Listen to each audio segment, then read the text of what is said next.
Welcome one and welcome all. Just checking there. Make sure the high quality streaming persona is working as per normal. But there we go. We're back. Welcome one and welcome all to the Wednesday evening, officially unofficial, the dangerous live stream where we fondly nibble at the hand that feeds us by gently mocking, gently critiquing, and various other bits and pieces. I'm very quiet. See, this microphone has a mind of its own. I'm gonna give it a boost this evening because I had to turn it down. What's going on? Stupid machine. I can't compute it. In the olden days, uh, computers used to do what you told them, and if you switch them off and then switch them back on again, they were in the same state as when you switched them off.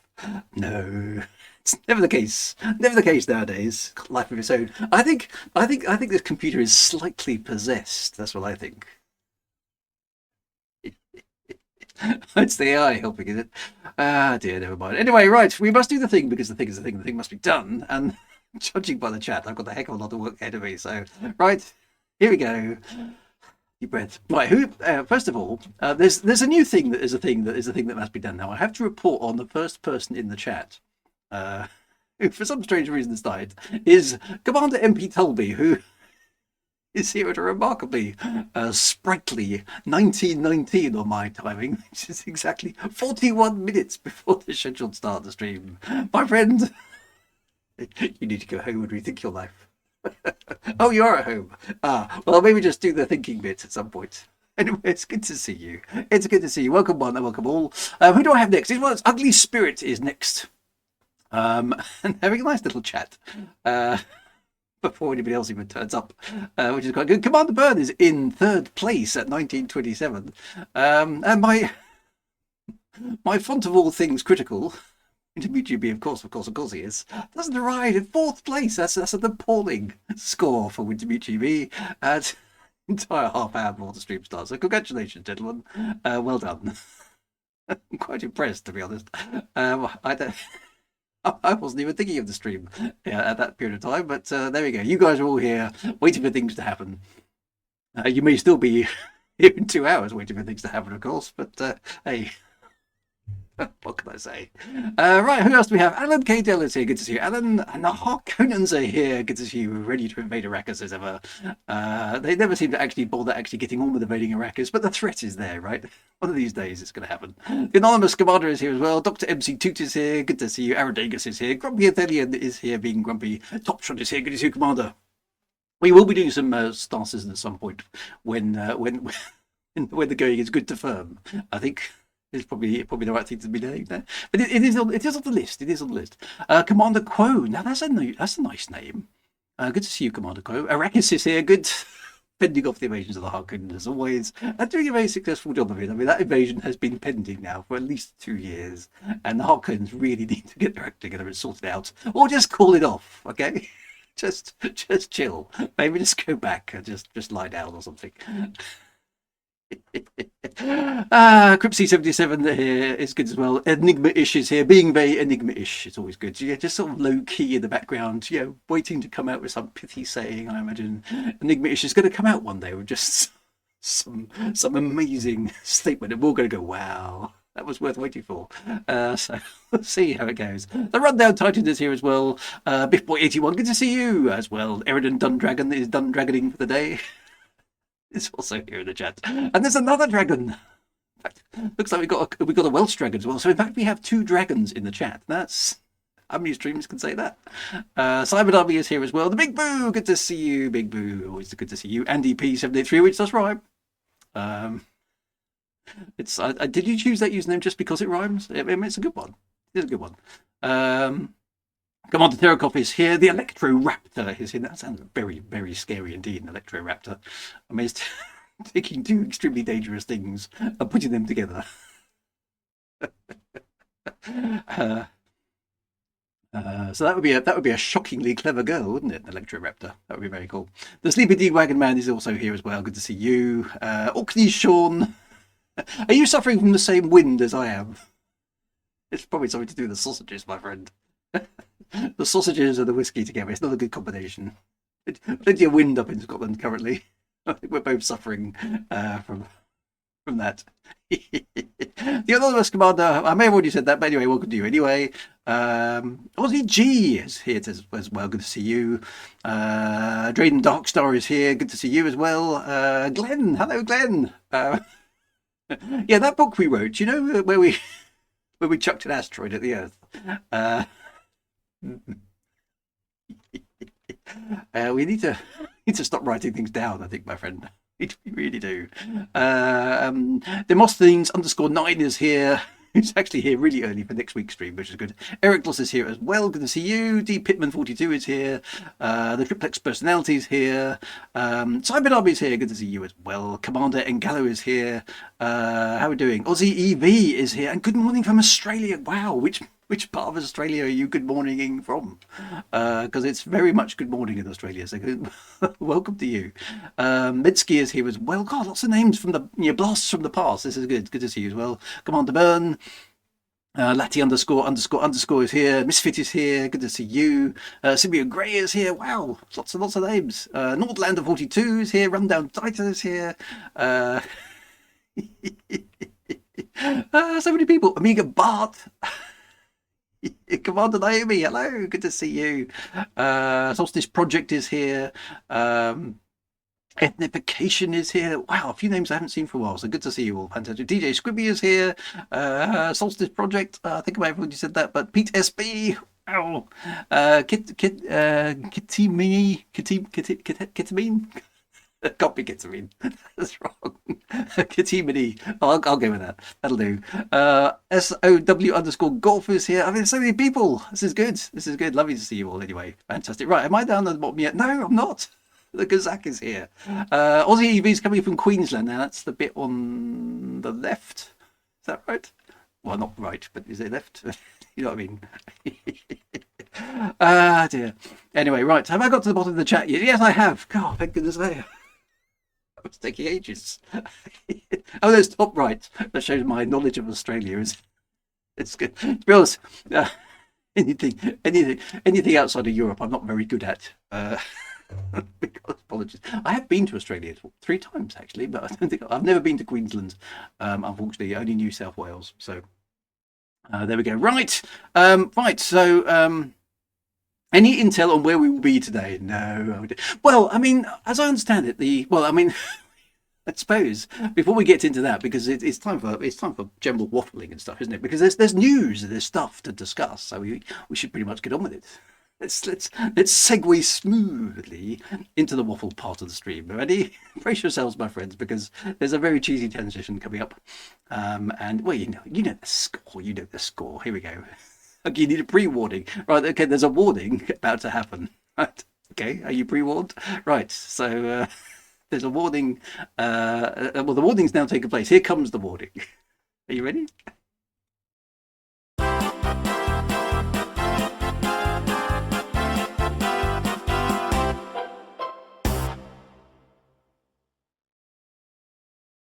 I do love the huge optimism that some of you in the chat have still after all these years. They're saying, so what's the plan for tonight? This word clan. I don't think it means what you think it means. Where am I? Well, I think I'm in the main menu, aren't I? So let me get into the game, because as I understand it, the CG that I was going to try and do a little bit of last week has now closed, so I can't take part in it because we had to go around shooting some bad guys last week. So I can't do that, can I? I can't. Well, I could do some explanation. I could do some exploration, but it'd be kind of a little bit pointless. Although I'm very short on cash, as it turns out, in the game, so maybe it would be good. Good to do some just to get some cash, because for some reason my account seems to be very, very low on funds, which is my Elite Dangerous environment mirroring my actual environment, which is probably the same for most of us, to be fair. Top Shot says I could share 2 done missions for 100 million if you like. Well, that would be jolly handy, my friend. Yes. Handed. I don't even know if I've got any data. I might have. We'll see how it goes. Jack Owlbear says, Drew, first time catching you live in a while. Hope you're well. Things are not so good in America. Well, you're having you're having an interesting time in America, I think. I mean, this is not a political stream, and I'm not a political commentator because A, I'm not really interested, and B, I'm certainly not qualified. But yeah, hang in there, my friend. Hang in there. Yeah, the world is a crazy place at the moment. It definitely is. Yeah. Anyway, so it's yeah. So I don't. I think the CG's finished, isn't it? If it is, so I can't do that. But there is some stuffs to talk about, isn't it? And I think we should probably segue into that pretty quickly because we can have a good natter about what's been shown. So the CG did finish on Tuesday. Okay, so I might do a spot of exploration anyway, but we'll see what maybe let's see what the game provides us with today because you never know what's going to happen. Let's go and have a look, however, at the new thing because there is a new thing, and it's over here now. There it is. What do we make of this then? So this is. This is something that dropped today. I understand it, which is it's a piece of concept art, isn't it? So I'm just gonna. I can see it on my screen. There we go. I can see it. So can you see my mouse? Okay, so that's good because we can point at it. This is. I mean, it's definitely concept art. This is not an in-game render, but this has been dropped. And there's something in Galnet, of course, which we'll get to as well in a bit, which talks about this sort of thing. So what do we think we're dealing with now? When I first looked at this, I thought, oh, it's a Saud Kruger ship. Because it looks quite low rent. And then I was thinking, well, hang on a minute, it's got too many curves. And it's got a few little lights and shiny bits on it that sort of suggests maybe a Gutamaya ship.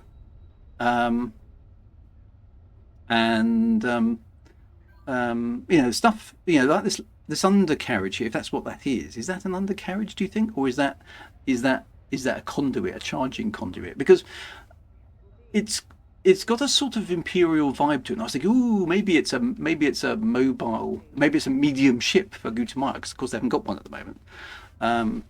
But then the rest of the cargo bay, this isn't where you'd put together an imperial ship.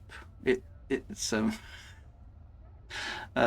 So the little laptop, is it okay? Down here? I mean, I can see this. This looks like, is this an engine exhaust or maybe a nacelle or something? I'm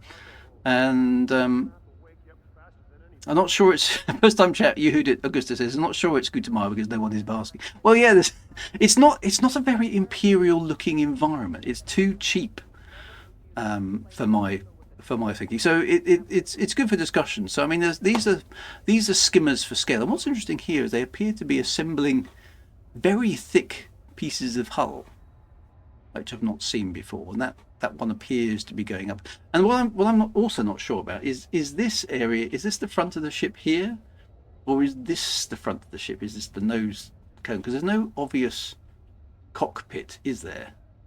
And then I was trying to figure, well, which way is the ship oriented? Is this, because that appears to be a bulkhead wall at the back there, and then so the ship can't go much. This is just the front of the ship, and it's not. The rest of it isn't assembled because you've all got this. I don't know what's going on here. So it's interesting. I mean, it could be anything. Commander Noma says, are even assembly plants in the Empire decorated? I mean, they certainly should be if they're not. I mean, I'm imagining, those really, really smart places where you take your Ferrari or your Lamborghini and they detail it, and they've got all those amazing overhead lights and and the kind of detailing place and the shops for polishing your car and stuff, and it's covered in LED lights, right, and it's all shiny and things are glowing. That's what an imperial shipyard should look like in my head. It should be basically like an Apple iStore but for assembling ships. That's what I think an imperial assembly yard should be. This doesn't have an imperial vibe to me. The people standing around don't look imperial either. Yeah, these look like. I mean, I don't know about this person here. You can't really see it really clearly, but it's not. It doesn't have an imperial vibe to me at all. Um, the curves on the ship do have an imperialness to it, but they could be Saug Saud Kruger as well, because I mean the Dolphin and all that, all that sort of run of ships does feel like it's got some of similar to this. Um, is the lighting here just not helping us see what the colour of the ship is, because it's quite dim in here, and yet the ship is still quite bright. So that implies maybe it is white and it's just dim. It does look a bit like a Clipper, you're right. So Anaconda Mark II is another guess. Bent's colours, and is that a fin? I'm not sure if that's a fin. Or see, I wondered if that was an undercarriage, but I'm not sure. It's difficult to tell what angle we're looking at here because you can't see anything. Because and I don't know what's happening here. The image is sort of blurred away. It's like it's got some very convenient smoke. Yeah, it could be landing gear, but I wondered if that was some sort of fueling conduit or some sort of electrical supply or fusion power, whatever it is they use. It could be landing gear, but it looks so. Yeah, it could be. And then you've got, what else have you got here? You sort of got, there's a drive unit here, maybe a engine nacelle or something there.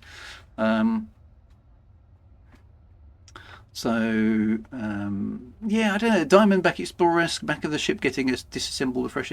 Yeah, it could be. I mean, that bulkhead looks pretty meaty, doesn't it? So, and is that guy standing on top of the ship, or is he standing? Yeah, it looks like he's standing. I mean, it's difficult to tell because it's a concept art and it's not a real shot.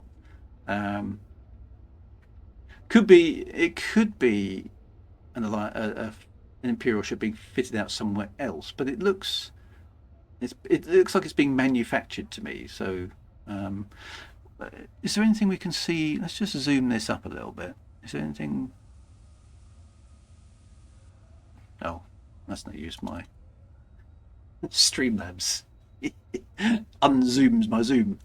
Can we? Is there any way I can zoom in on the stream? I don't think there is. Well, I'm just peering at the monitor here. So what can we see? I mean, that looks like a. Doesn't really tell you anything. Left side of the picture. Then their ships are the same kind of skeletal structure. Yeah, I don't know. I think it could be a medium, not necessarily. I'm thinking a medium ship, judging by the sort of scale that we're looking at. It does feel medium-ish. It doesn't look enormous. Something near the crane. You've got good eyesight.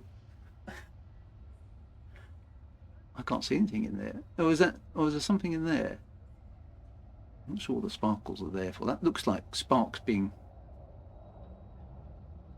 Or do you think? Oh, okay. Hang on a minute. So, do you think this is actually an empty space? Because it's quite difficult to see what's going on. I assume that was a bulkhead wall, but maybe it isn't.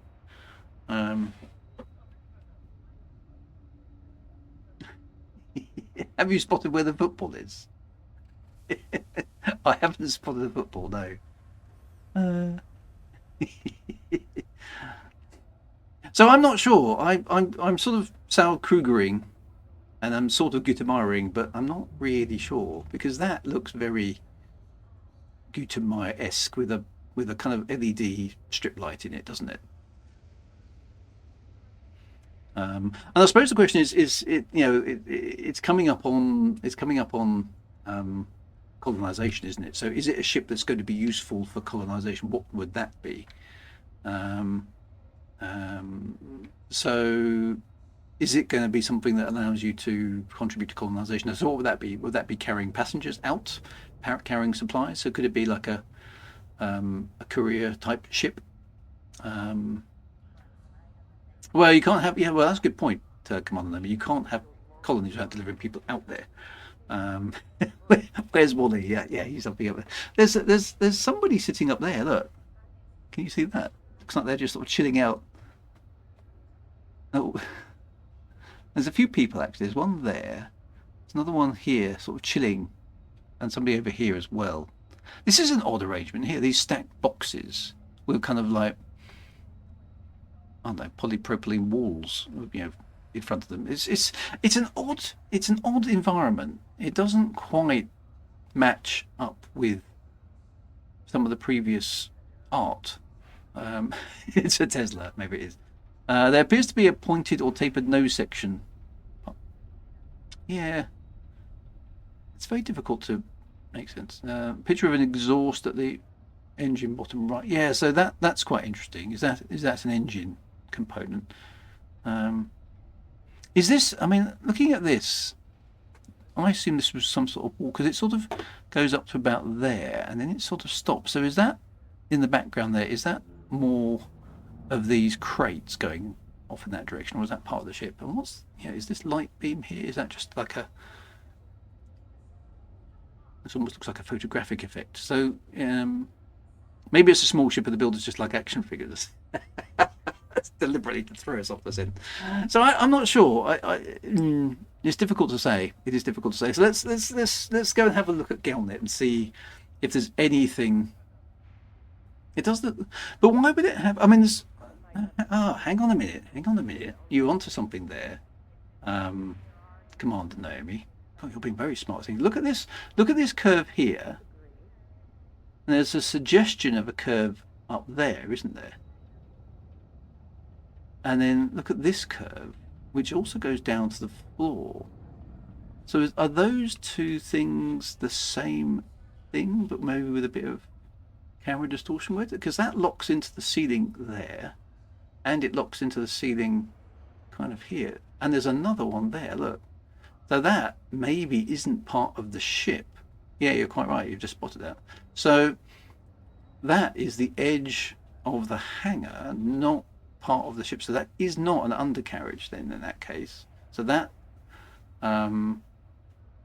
isn't the undercarriage, nor is it a conduit. So that's really hard. That implies maybe that's the front of the ship there. We can't, because you can sort of see, the more you look at this, the more you spot actually. So you can sort of see the ship here behind these panels, these 4 panels here, one, 2, 3, 4. You can see that it continues down to there. So this maybe is the nose here hidden behind that. And then it goes back, but it appears to sort of merge slightly with the bulkhead, doesn't it? And then there's this bit under here, which is it a fin or is it sort of a neck? I don't know. If that is the nose, then that looks a little bit more elegant than I first thought. Because when I first looked at it, I thought this was the nose here, and I thought, well, that looks a bit strange. But if that's the nose sort of over there, then it's quite. It's all, I don't know what it reminds me. If that is the nose, it sort of reminds me of a mini Voyager from Star Trek Voyager. So it could be a medium-sized ship. I think this glow here is very Gutemarish.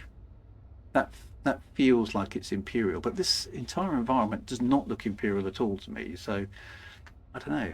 It's a difficult one to say. It's a difficult one to say. It's so nondescript. It could be anything. Frontier employed Asia to do their concept art. Excellent. Anyway, let's have a look at the Galnet because I pressed the wrong button. Let's do it that way. There we go. So survey initiative successful, says Brewer Corporation. So this is the CG.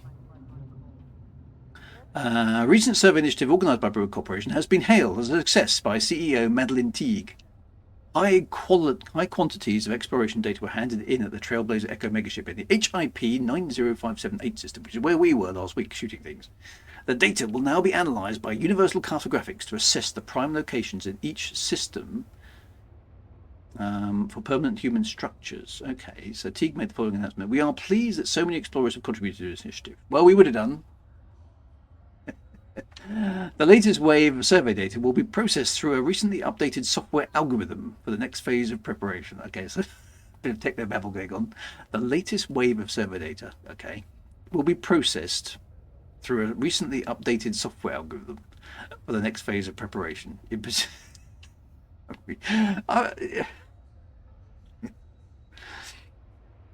I these things always make me laugh. I can't imagine somebody in the year 3400 or 33, will we 3311 saying recently updated software algorithm.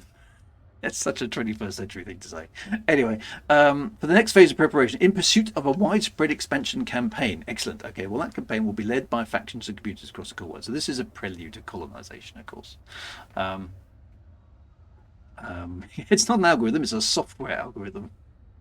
It's like, as opposed to those sort of hand-cranked algorithms. I mean, they take ages. That campaign will be led by factions of computers across the core systems. Oh, that's interesting. Ooh. Interesting that they've used core systems there rather than the bubble. So that's because that's what I call them. I don't call them the bubble. I call them the core worlds because that's what they used to be called before players called them the bubble. And normally in Galnet it's called the bubble. So that's interesting. Anyway, interest in the survey campaign has been met with enthusiasm by many displaced communities, resulting. What? Interest in the survey campaign has been met with enthusiasm by many displaced communities, resulting by the Thargoid War. Grammar alert! Grammar alert! Sentence construction failure detected. Hull breach imminent.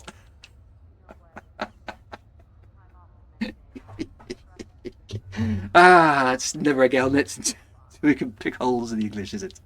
No. Interest in the. What are they trying to say here? Resulting from the Thargoid War, I think they mean. Interest in the survey campaign has been met with enthusiasm by many displaced communities, resulting from the Thargoid War, who see talk of a new frontier as a chance at a fresh start. A new frontier! Excellent. That's exactly what we need. A new frontier. You know, the old frontier? No, we don't want that one anymore. We want a new one. Oh, the irony. I do wonder if somebody who writes this is either very, very clever or accidentally brilliant. A new frontier. Ooh. So was it going to be elite, the new frontier, maybe? The humanities, yeah, exactly. However, the initiative was briefly disrupted by lockdown within the system. Yes, you pesky players mucky about with with the story. Initiated by a number of rogue commanders, those pesky rogue commanders, Wagfinger, developing frontier. This has been perceived by many groups as an attempt to sabotage humanity's. Oh, they got humanity's right this time. Yay! See, I told you I had an impact. This is so much fun. This has been perceived by many groups as an attempt to sabotage humanity's first expansion efforts. Humanity's first expansion effort, because humanity is a singular, right? Humanity is a singular verb, noun.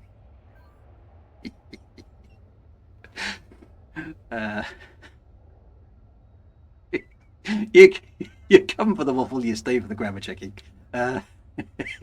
This has been perceived by many groups, and we'll get into this.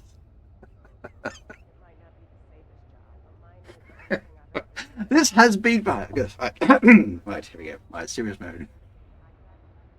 This has been perceived by many groups as an attempt to sabotage humanity's first expansion effort, singular, in many years, although their motives remain unclear. Participants to the campaign can now collect their rewards from the Trailblazer Echoed HIP 90578. Right, okay, so we got to the end. There's nothing about the ship in here, though, is it? So, but you know, it's leading up bit by bit. It's leading up to colonization. So when's colonization? Is that soon, isn't it? Is that next week? If only they had someone to write the texts. Even AI could do better than this. Yeah, wouldn't that be fun? I tell you what. Have I got some AI on here? Probably. Which one have I got? Have I got ChatGPT? Let's go and have a quick look. Not that button, that button. There we go. Right. Oh, I got a bit. Me. You shrink that down slightly. Not that way. That way. Just because it's fun. Can I just try it? Okay. Dear ChatGPT, what do you think of the following announcement? So I'm going to paste in Galnet and see what it says.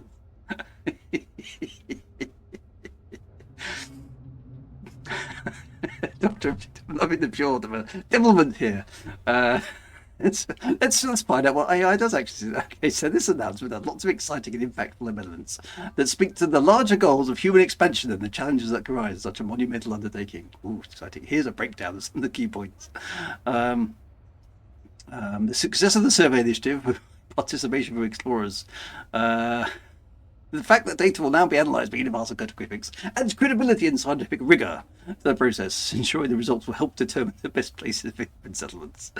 The new frontier. Oh no, see Madeline Teague's statement. Her statement reflects a clear, forward-looking vision. Well, that's why she's the CEO, obviously.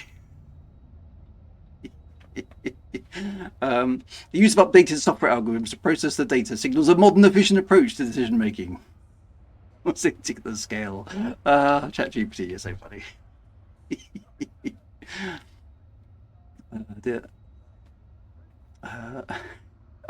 Overall, the announcement is a mix of excitement for the future, some tension brought by the rogue elements. You pesky rogue elements, you. The focus on rebuilding and expanding humanity's reach in space. It hints at the broader political and social dynamics at play, and it sets the stage for future developments, including potential conflicts and alliances between different factions. Excellent. That's what AI thinks of Galnet. It's a positive thumbs up. Yes, but what do you think of the grammar? That's right. It's a waffle generator. That's exactly what it is.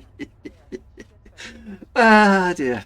Anyway, 45 minutes in, and the waffle doesn't stop. Yes, sorry, my friend. I suppose we should get on with it. Anyway, we've potentially got another ship coming, which is exciting, isn't it? That's good. We don't know what it is, and our speculation is a bit kind of null and void. And Galnet is well, Galnet is Galnet.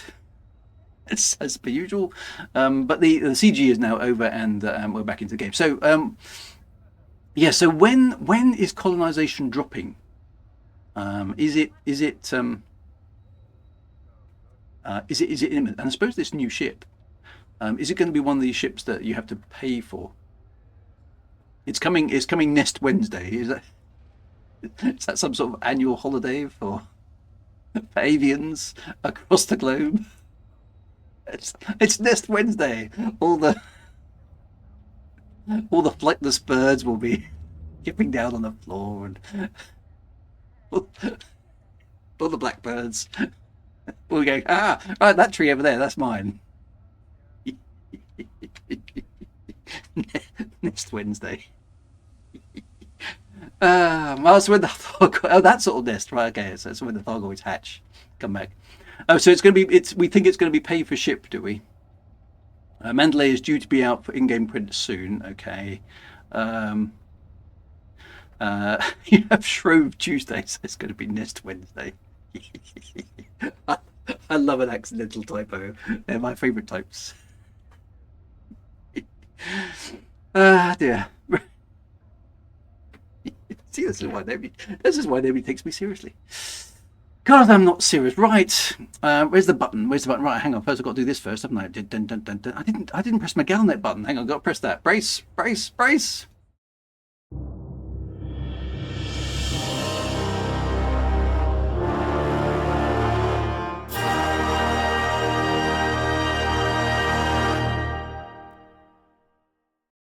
Okay, that was Galnet, so we've done that bit. Now we're going to do the playthrough. Okay, brace again.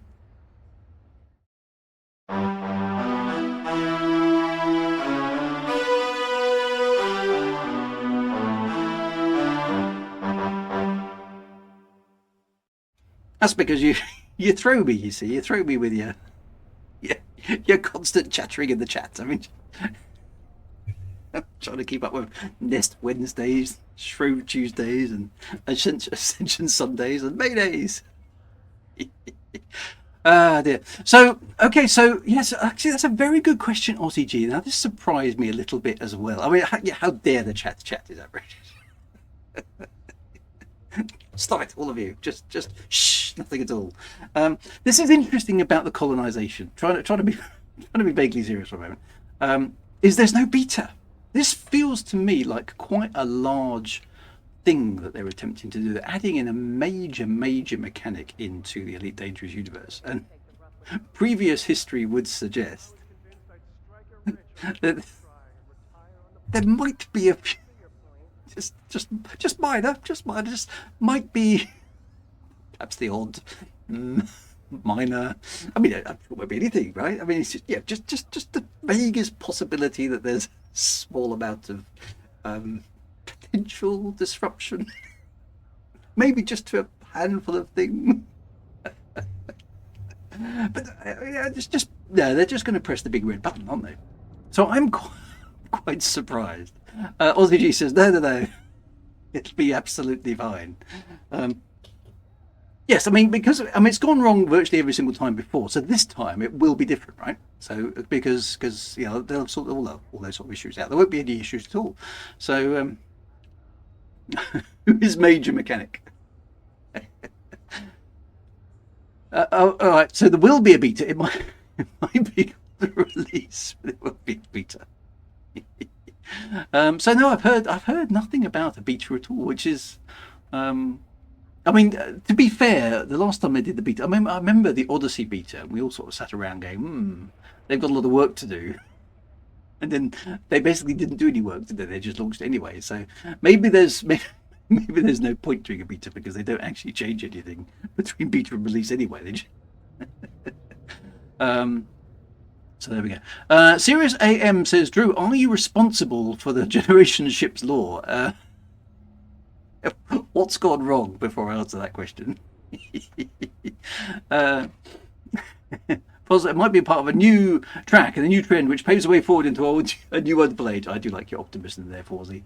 That's very good. Next week's update is a beta. Has it been specifically stated that it's going to be a beta? Has anyone said it's going to be a beta? Oh, they have. Have they actually said that?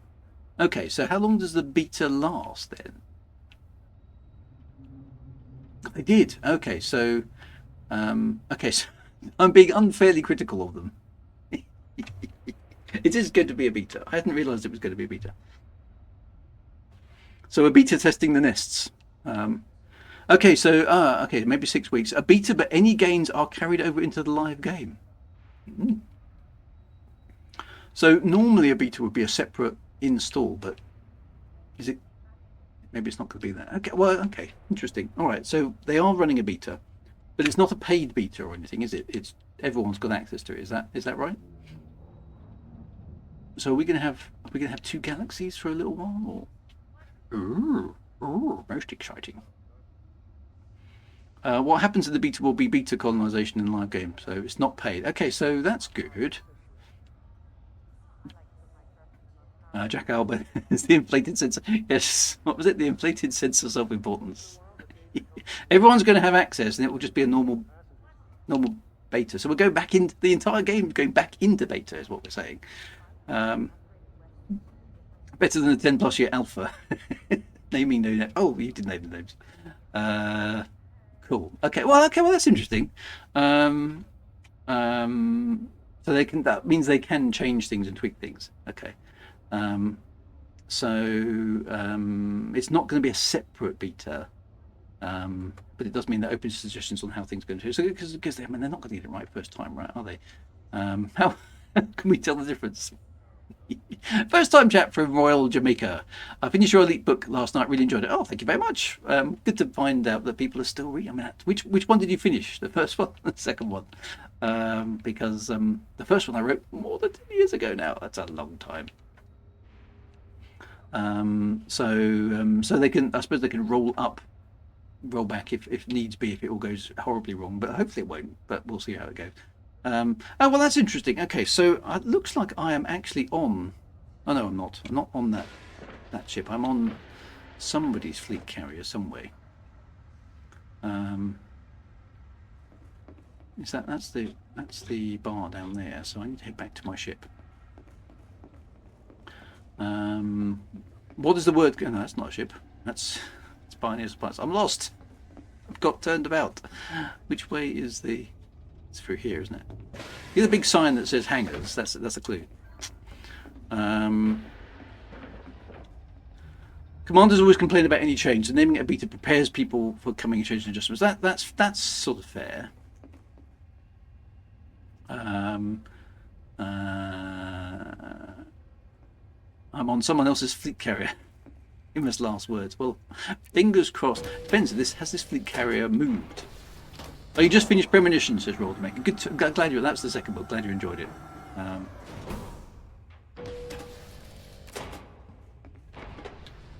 Ugly Spirit says I don't read books based on games, but I've started Reclamation.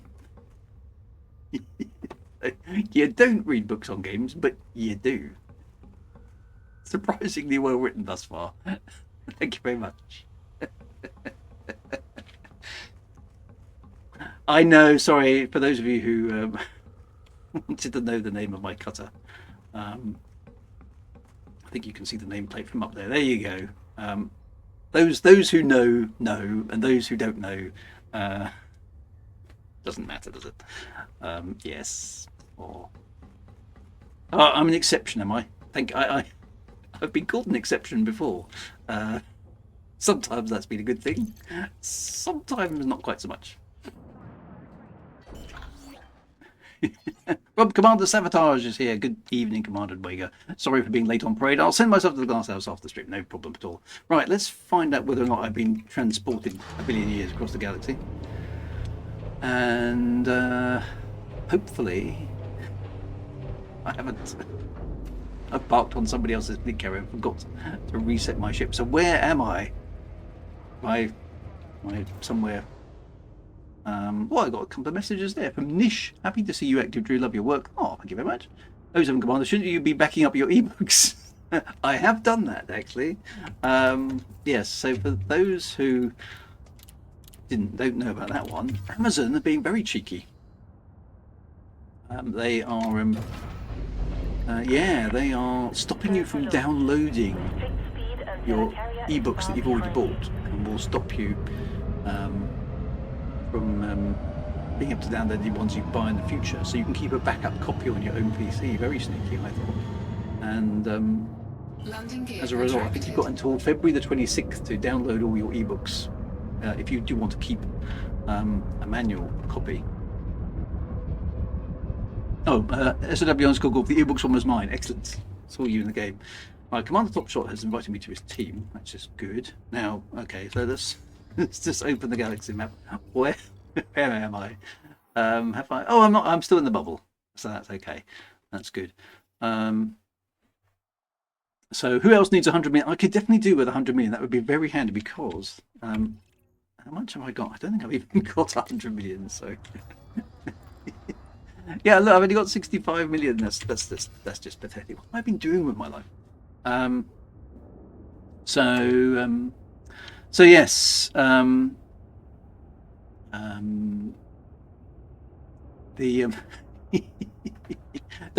park on a fleet carrier unless you can trust it, is my advice. Now I am still part of Power Play, aren't I? So presumably I've been sent a bunch of stuff there which I haven't done. Yes, there's a whole bunch of things like that, which I'm not going to do because Commander Arkwright, I have both Reclamation and Premonition, copies signed by the man himself, but I'm a happy commander. Cherish them, my friend. Cherish them, my friend. Frank Miner got his from Fantastic Books, so no hassles from there. So no, you won't have any problems that way. I must admit, I will be looking at for future books now, given that Amazon's starting to be arsy about it. Because I don't know about you guys, but I hate. This might be me being Gen X, but I come from a. And many of you do too, so I'm sure. I come from a place where, when I buy something, I consider it bought, right, and it's mine, and it's mine. So I'll decide what to do with it. If I want to kick it around the house and generally abuse it, then I will. If I want to cherish it and put it on a little shelf and polish it every so often, I'll do that as well. If I want to stick it in the CD player and listen to it, I jolly well expect it to work when I do that. Okay, and the same with a DVD and a book. Okay, it's mine. I bought it. I don't expect to have to pay any more money for something once I bought it, because I bought it, right? It's mine. I've paid you some money. We have done a transaction. You've got your money. I've got my thing. That's it. I don't need to speak to you ever again unless I want to. All right? Okay, it's mine. I paid my hard-earned money, and it's mine. I don't want a subscription to your service. Thank you very much. I don't want a warranty plan. I don't want a 3-year guarantee that I have to pay you for because your product clearly isn't good enough. And I don't want some of the stuff that I've paid for to be switched off. Okay? At some point in the weird future. Just because you've decided that I haven't paid you any money recently and you want some more. That's not how it works. Big business. So this whole subscription saga can go do one as far as I'm concerned. So I'm not entirely happy with it. So I must admit, from my own perspective, because I've got to practice what I preach here, because I can't be a hypocrite. At least I can't be a complete hypocrite. I'm definitely a partial hypocrite at times, because I kind of go, really, I can't be bothered. But I do my best. I'm not perfect, which won't come as a surprise to any of you. So I must admit, for my future books that I sell myself, I am looking at a non-DRM'd and non-Amazon, in fact probably non anybody else store approach. So I think I might start selling my books direct from my website and see if I can just, because at the end of the day, all you want to do is read a book, right? And it's yours. Okay, once you've bought it, you can do what the hell with it. I'd much rather everybody bought my book. But if you've bought a book and you decide to give it to a mate of yours, as far as I'm concerned, that's okay, because you've bought a book. Okay, I don't get to tell you what to do with it afterwards. So it's a strange world in which we live in. Right, we should get okay. Top Shop. In order to do this $100 million mission, what do I need to do?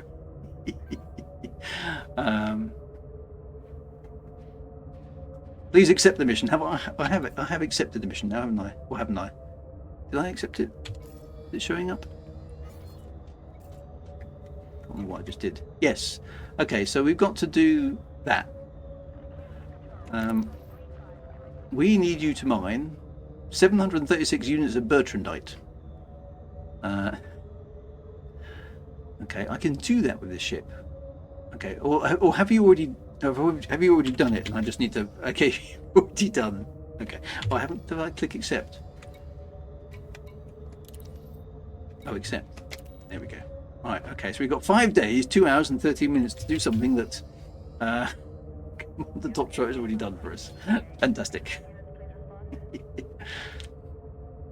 I recently been buying from Kobo recently, and you can ask not to have DRM on your book. Yes, that's a good thing too. Right, look, team member mission complete. Thank you very much. Right, where do we? Okay, so Top Shot, where do we have to go to? Oh, I have another mission. Oh, there's another one. Oh, this is very exciting. Do we not have to do anything? Don't even have to go anywhere. It's just the game's just going to chuck money at me. Is that how it works? Oh no, it hasn't done the money yet. So we got to go somewhere to hand it in. It's remarkably quick mining, wasn't it? I have actually got mining gear on this ship. Whether I can remember how to use it or not. Well, my frameshift drive is not switched on. Let's do that. I will have to hand in the mission. Okay.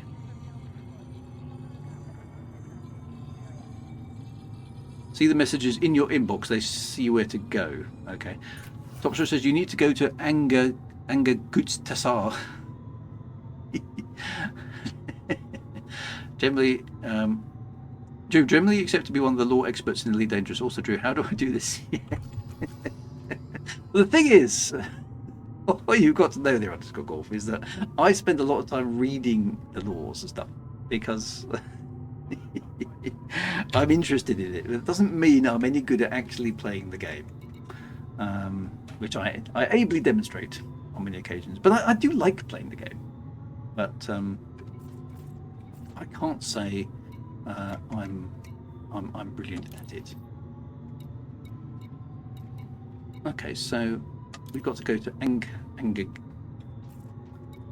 Because I must admit, I don't tend to play very often outside of the stream with other people. If I'm doing something, I tend to do it solo. So if I do a bit of solo exploration and wandering around the galaxy, I'm quite good at that. But the mechanics of the team stuff, I don't do often enough to get familiar with it. What happened to the question? I may have missed it in the chat. Apologies.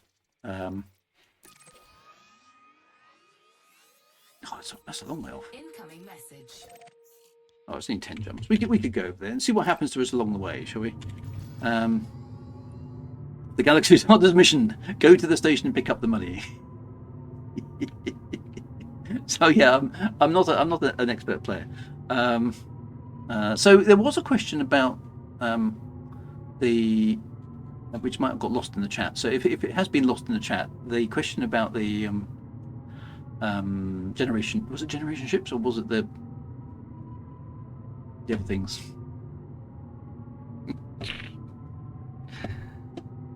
My brain this evening is not good. Generation ship, was it generation ship law or was it the space dredgers? Was it space dredgers or generation ship? I can't remember. Somebody asked me if I'd written it.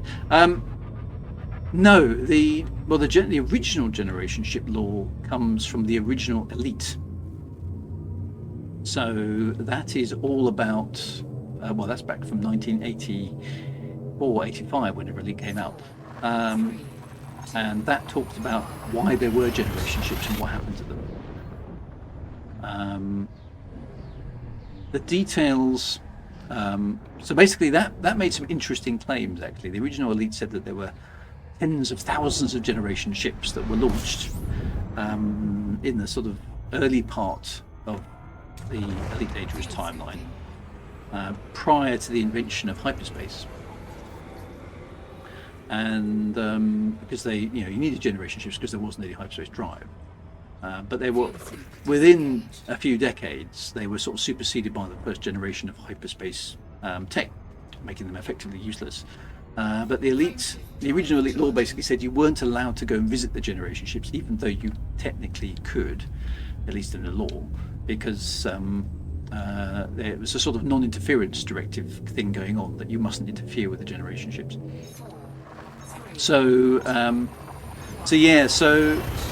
and it wasn't until Michael Brooks got involved in Elite Dangerous in the early, the first half of Elite Dangerous life cycle, really, where the generation ships actually appeared in game, and they're big, fast things. Almost all of them with very Michael Brooksian stories of woe. We should probably do a tour of the generation ships actually at some point and go through their stories, because they're almost all came to a very sticky end. For those of you who remember Michael Brooks, he was very fond of dark dystopian tales, and pretty much all of the generation ships, bad things happened to them. Most of them didn't make it. A few of them did, but not very many. So there we go. So Michael Brooks did write almost all of the generation ships stories in game. I did write one, I think, from memory. I can't remember which one now, I'm afraid. It was got a bit blurred after all these years. Do you believe we have the real Dark Wheel in Elite Dangerous? Right, okay, so that's a very good question. The Dark Wheel is not a single organisation. Okay, so it's you can't basically go and say that's the dark wheel. The way they're structured is they're like a bunch of overlapping circles, and you might encounter a dark wheel, and they are all related. You've got to think of, if you think of it as like secret cells. You know, when you're in a kind of hostile environment and you have cells of organization, which the cells share a common purpose, but they're not aware of all the other cells, if that makes sense. That's how the dark wheel kind of operates. And the idea in the law, at least with the dark wheel, is that you could work your way into the center, i.e. the more the more sophisticated parts of the dark wheel, you kind of over time, but it was all plausible deniability in circles within circles, also very, very secretive organisation. And the dark wheel was very protective over its name. So if you encountered the dark wheel, then you had encountered a facet of the dark wheel. Because if you encountered basically the dark wheel itself was incredibly hot on policing anybody who claimed to be the dark wheel. So anybody who set themselves up saying, I'm the dark wheel, without kind of official approval, would very, very quickly basically be encouraged to retire early, as used to be said in Frontier Elite 2. You'd soon not be, okay? So if you encounter the dark wheel in Elite, or Elite Dangerous, or any of the other Elite games, it's a facet of the dark wheel, but it's not an organisation you can basically go and say it's there, because that's not how it's structured. It's a curious thing. That's how it was set up in the law.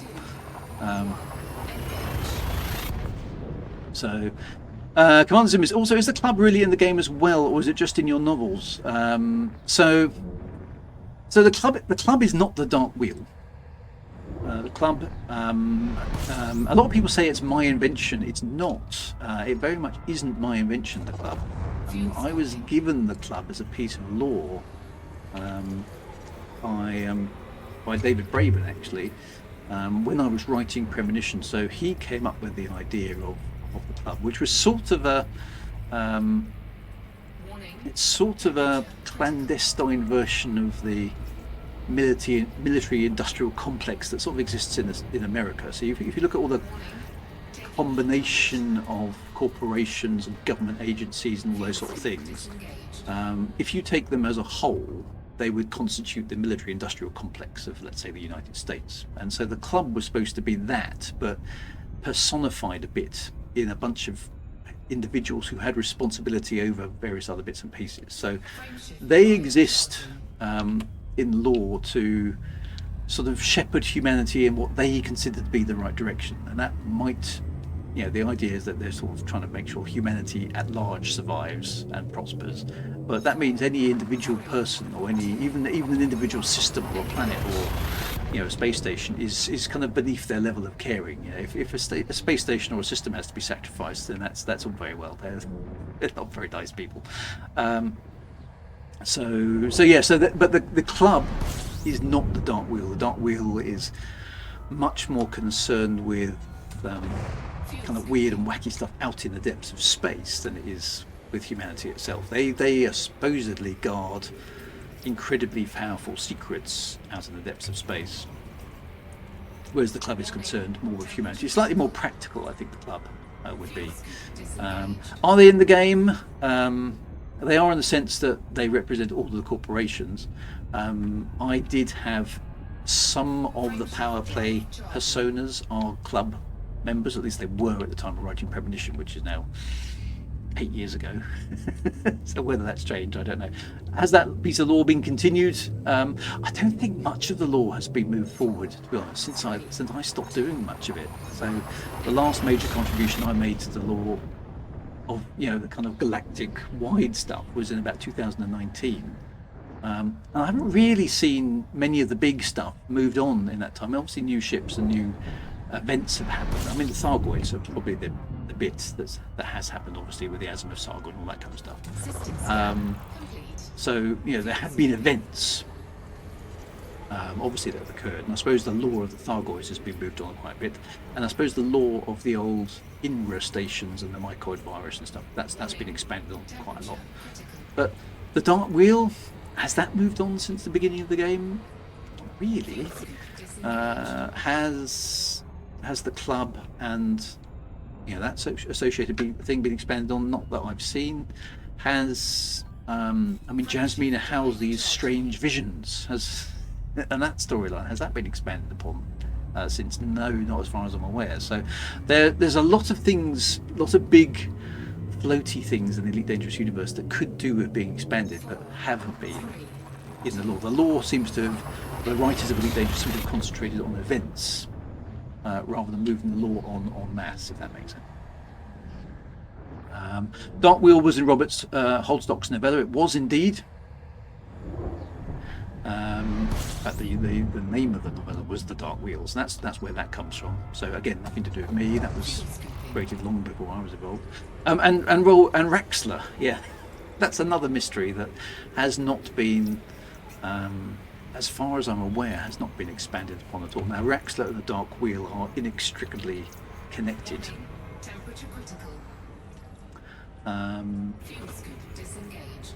So yeah, so that's yet another thing. Now, Raxler's quite an interesting one, of course, because could you ever do justice to it now, after all these years? Raxler was mentioned again in the Dark Wheel novella back in 1984 with the original Elite. It's been mentioned a few times in Elite Dangerous. Has anything been found? There's been spurious stories, or is it just one of those things that they will never do because the mystery just lasts forever then, doesn't it? David Braben did tell me to my face that it did exist in the game, so which I remember being very excited about when I asked him. But that's got to be 10 years ago now. So yeah, it's kind of one of those things that is it just going to be hidden forever because revealing it would not be as satisfying as knowing that it's out there, but we don't know what it is. I don't know. I don't know what he meant by that comment. Now, David Braben normally, and I say this with great fondness and great respect, he's not super imaginative, kind of narratively focused person. He's very, very smart. He's very, very intelligent, and he knows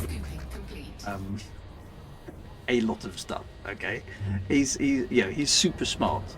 But I've spoken to him on a number of occasions, and he's not a storyteller, is David Braben. All the interesting lore stuff that is in the game didn't really come from him.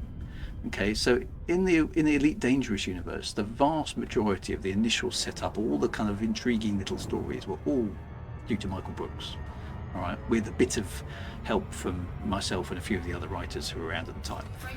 But 80-90% Michael Brooks, okay, I would say. So all of that stuff that we loved from that period of the gameplay is pretty much down to Michael Brooks, and he was interpreting some of the stuff that was already there with the back history from Robert Holdstock and all the previous bits and bits. To get a flavour of what happened there, if you look at Elite and all the legends and stuff that are in the original game, like Raxler and the Dark Wheel and all that kind of good stuff, that kind of mysticalness that was in the original game, and compare and contrast with Frontier Elite 2 and Frontier First Encounters, where none of that stuff exists at all, right? None of that stuff exists at all. That's because Frontier Elite 2 and Frontier First Encounters, David Braben did on his own. So he concentrated on the realism and the space and the weapons and the ships and all that sort of stuff, which is where he kind of lives, if that makes sense.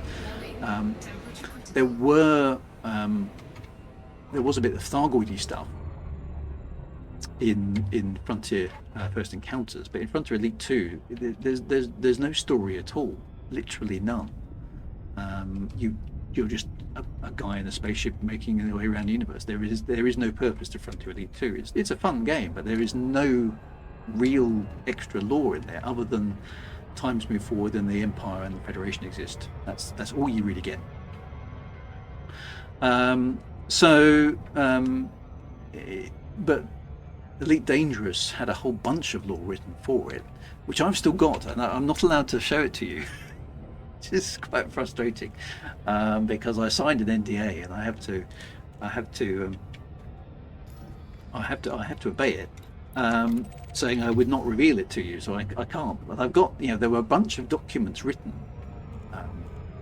primarily by Michael Brooks, with input from David Braben and some of the other writers of the time, myself included, that formed the basis of the original law for detention. It covers a whole bunch of stuff, which is actually really, really cool, but it's mostly it's top secret and probably today utterly out of date for the vast majority of. I don't think many of the writers who are working on Elite Dangerous today, probably not many of the devs, possibly not many of the people at all, know of the existence of those documents, because there's lots of stuff that's in the game now that now contradicts those documents.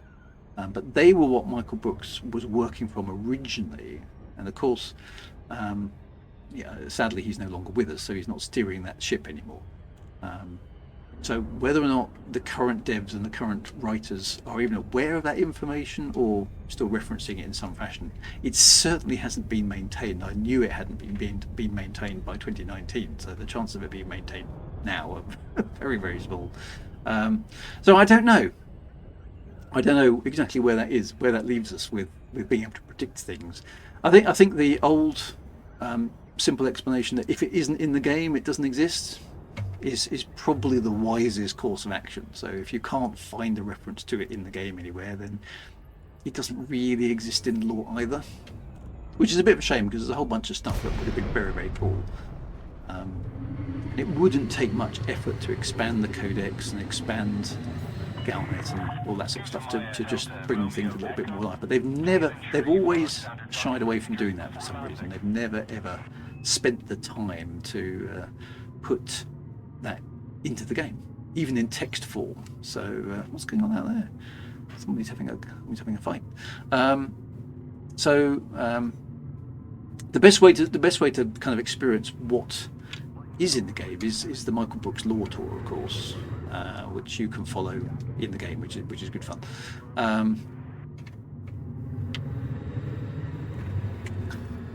Right, we have arrived. Look at this. Right, let's see if I can land this big bus.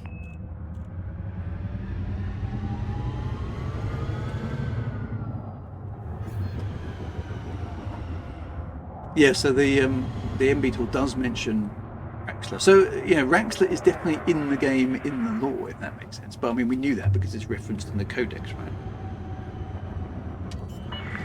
So 2,000 meters from touchdown.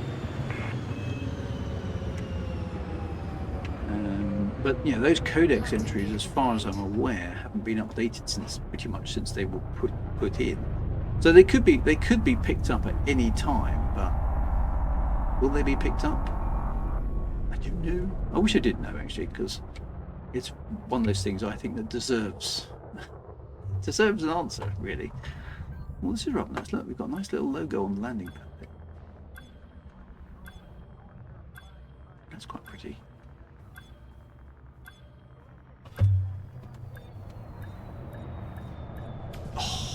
Was that smooth or was that smooth?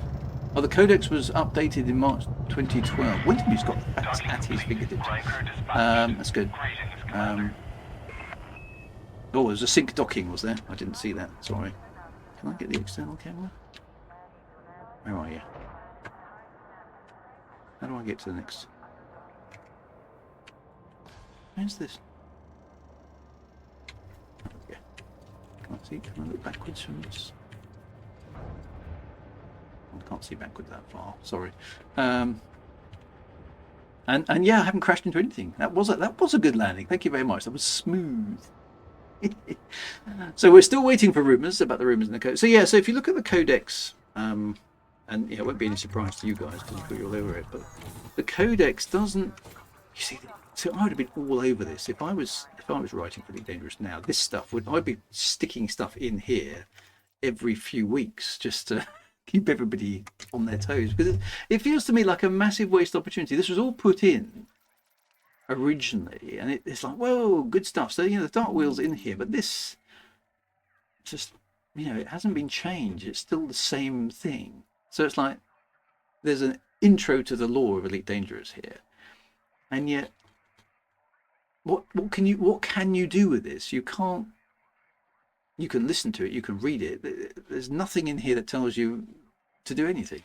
It's the same with Raxlow. It's got its own entry, but there's nothing you can do with it. Now the generation ships you can find. There's the generation ship. Now this is I always find this quite interesting. It's very optimistic, isn't it? 2097. That's not actually all that long away now.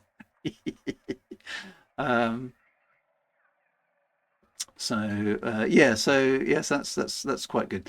Some of the other stuff is in here as well. The Thargoids. Now, again, the Thargoids here. So, this hasn't been updated with recent events either. So the codex, it almost doesn't make sense that the codex is still here, because what's it for now? There's not a lot of point being in there if you can only read about it not being. Yeah, it needs to be curated. It needs to be kept up to date. It needs to be kept relevant. True, they can't write a Galnet article without screwing it up. I wouldn't let them loose on the codex. Well, somebody spent some time here early on. But we know they were a little bit desperate for content at the time, because they had a tendency to plagiarize certain authors' websites to populate their own Galnets many years ago, allegedly. I do remember chuckling about that. So yeah, I don't know. It's a bit frustrating. Like you say, maybe they just diverted resources and it's not a priority. And these things always are priority calls, but many other games managed to do it, right? Many other games managed to do it. I'm thinking of things like Stellaris. And even, Star Citizen's got insanely more resources for it. But I also look at the amount of. We were playing No Man's Sky on Monday, and that's got a new expedition in it and a new download. But the amount of new text that's in the game in that update is insane. It's huge. It's a huge amount of text that somebody somewhere has typed in. It's all very weird and whimsical and a bit ethereal in No Man's Sky, as it's not the same Elite Dangerous, but it's somebody sat down and thought it through, and written it, and they're a tiny team, so it never makes any sense to me that there isn't enough resource in the Elite Dangerous team somewhere for somebody to basically say, you know what, I'm going to take a few days just to update the codex, and maybe put in a few extra little chat lines for the NPCs. I don't know. It doesn't make any sense to me why they don't do it. There's 3 of Hyperdrives, yes. Any authors we know, and is he streaming as I type this? Couldn't possibly comment there, would you be, GB? Right, what do I have to do to hand this mission in? I presume I have to go somewhere here. Welcome to Still Dock. So we're still docked, are we? Excellent. Mission board, there we go.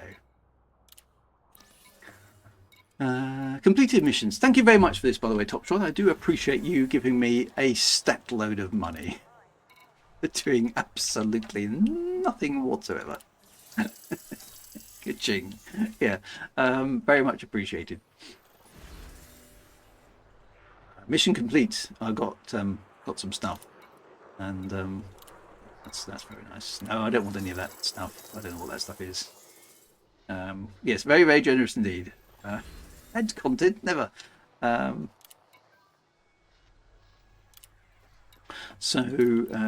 Anyway, well, since we're here, what time is it? It's 9:15. I've been waffling far too much, and this stream.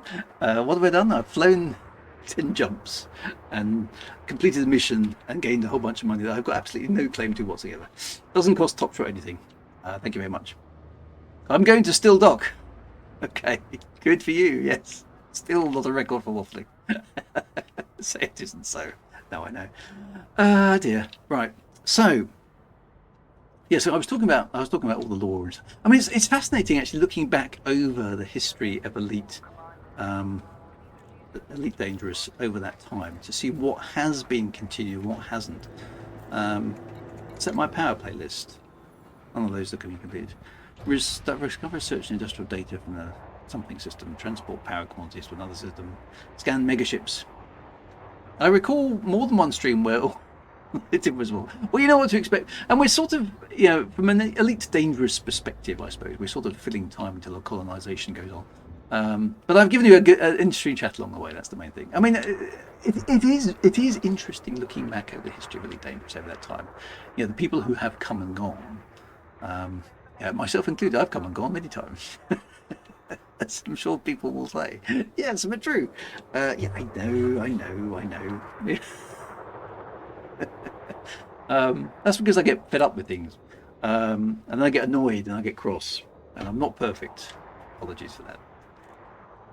At least I'm vaguely honest about it. Dear. I do get annoyed. I do get annoyed on behalf of other people who maybe don't have a voice in these sort of things. Uh,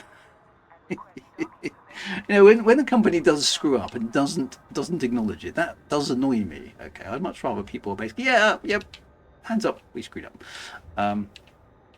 And yeah, by way of apology, we're going to do this. And yeah, corporations aren't very good at that, are they? So anyway, there we go. And yeah, and I've probably been unfair along the way as well. So yeah, apologies. I'm sorry, I got it wrong. But there we go. I'm never coming back to Elite ever, except tomorrow. Exactly right. And I'm not. You see, I'm not, and I'm not. I'm not really contributing anything to the game anymore from that perspective. So it's kind of not important. So it's nice to sort of be watching it from the sideline, not in some ways not being involved in it, because then I have to take the blame for anything. Lawyer advice is never apologise. Yes, I suppose that's true. Because then you definitely are at fault, aren't you? What do I want to do with my time here? Let's sort of, has the game got anything interesting for me to do? Let's go and have a look at the missions. Let's see if there's anything here that piques my interest. Because I'll tell you what we could do. I mean, I don't know. I don't know. I quite fancy. I mean, could we, as a group of nefarious streamers, could we undertake our own colonization effort? Who would be up for that?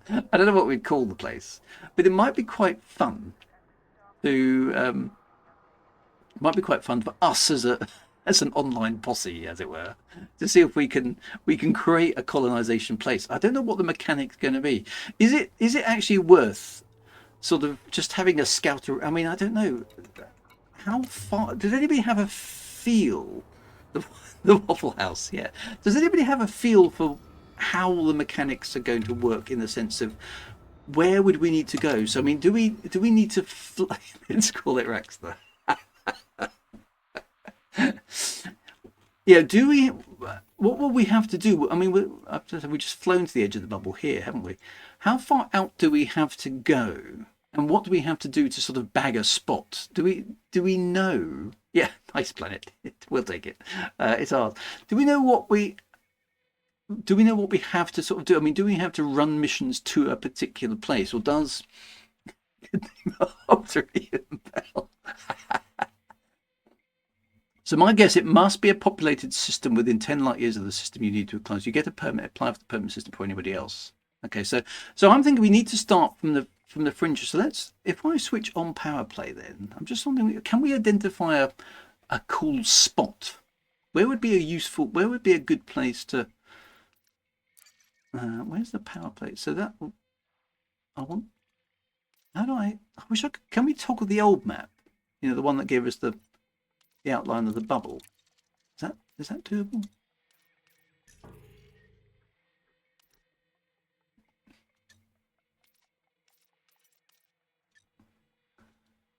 They explained. Okay, so yeah, I probably watched that and forgot about it. They first you buy a claim, then you have to bring a beacon, and then haul commodities to finish the construction. So does it have to be? Can it be anywhere? How far away from the core world does it have to be? You have 24 hours from the time you buy the permit to establish a claim beacon. Then you have 4 weeks to establish your colony. Okay, so we could do that, couldn't we? We could set ourselves tasks and maybe coordinate it on my Discord. Do we? Okay, so PSB has raised a good point. You assume we're all in the same path. Do we need to be the same political alignment to do it? So they mentioned 20 light years, 10 light years, 100 light years, and it's uninhabited. Can we? Haggis. So I'm just wondering if we could sort of. Okay, so we don't have to be the same faction. So can we kind of work together as what? So what's the body that we need to have as in a group structure that allows us to work together on this? Do we join a squadron or do we? What do we do? How do we work as a community to create? Okay, just call it the bar. Okay, so all right. Select a power. I want to see all powers. Why can't I see that? Does that glowy map bubbly thing does not exist? You need to buy a claim from Pacific Mind faction that will expand a new system with colonization ship. Okay, I think any commander. Okay, I think it's anyone, but you pick a faction. Right, I'm making my own star system. Blackjack hookers and drinks at the bar. No need to be a squadron. Okay, so there's no group needed. In extreme, a single commander could do it. Okay, so how about starting out from Lakai 9352? Well, I fear that 9352 in Elite Dangerous is right in the centre of the core world, isn't it? Yeah, it's right in because it's quite close to Earth. So that's unfortunately not going to work because it's very, very close to Sol, so that's not going to work. But we could presumably sort of have a think about a star not too far out. If it's are we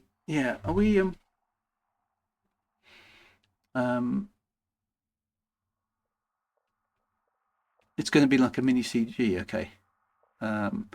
So you find a system, buy a claim, megaship appears. Okay, so colonize from Prism. So Prism is a bit further out, but it's not. So where's Prism? So I mean, wish we could. I tell you what we can do. Let's just if we go to map, if we go and switch all of these on. So Prism, I was designed to be right on the edge of the Federation space. So is it though?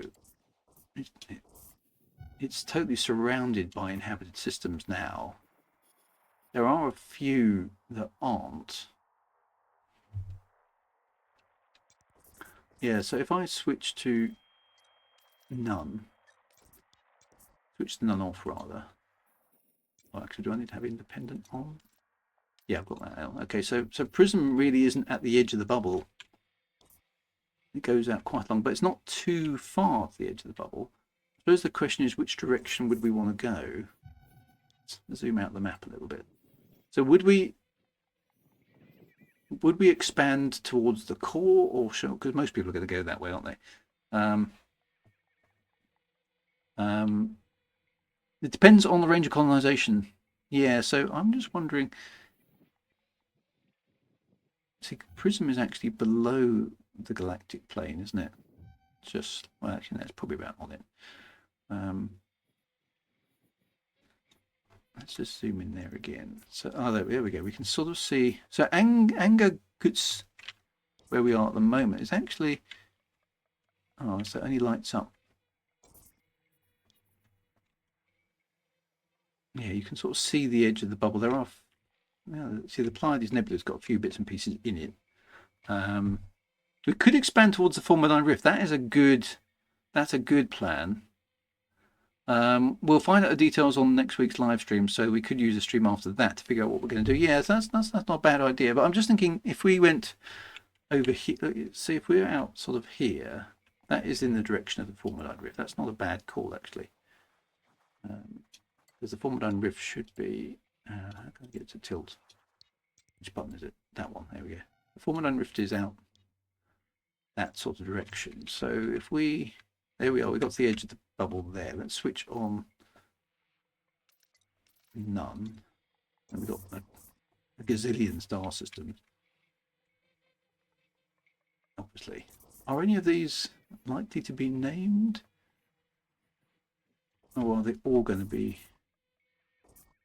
What's the colour it's showing me now?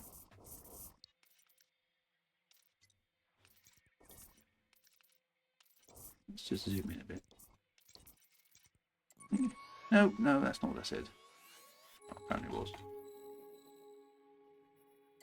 Let's go up, across to the right.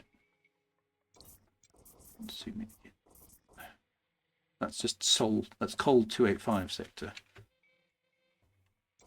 Zoom in there. Well, yeah, and that's another question. We can't put a claim on anywhere yet. Anyway, you need lots of hunt and mug. Yeah. So would you be able to? Would you be able to name the star system? Because otherwise, you're going to end up with just a procedurally generated blob, aren't you? I mean, I suppose you could go for something like. Now, there's a name star. That's HIP 86621 there. That could be quite interesting. Ideally, you want a planet with a cool name, though, don't you? Do they exist? Are there systems with no that have a sensible? Right, there we go. We're out on the edge of the bubble now. So there's a few HIPs, maybe talking about that aren't. Everything else is procedurally generated, aren't they?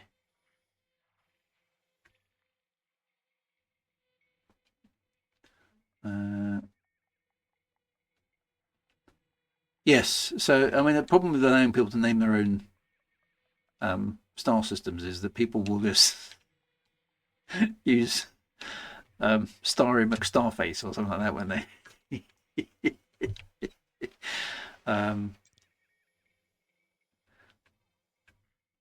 But am I quite far above bubble? Yeah, you're right. I am. Let's go down a bit. There we go. Right, that's in the middle of the bubble.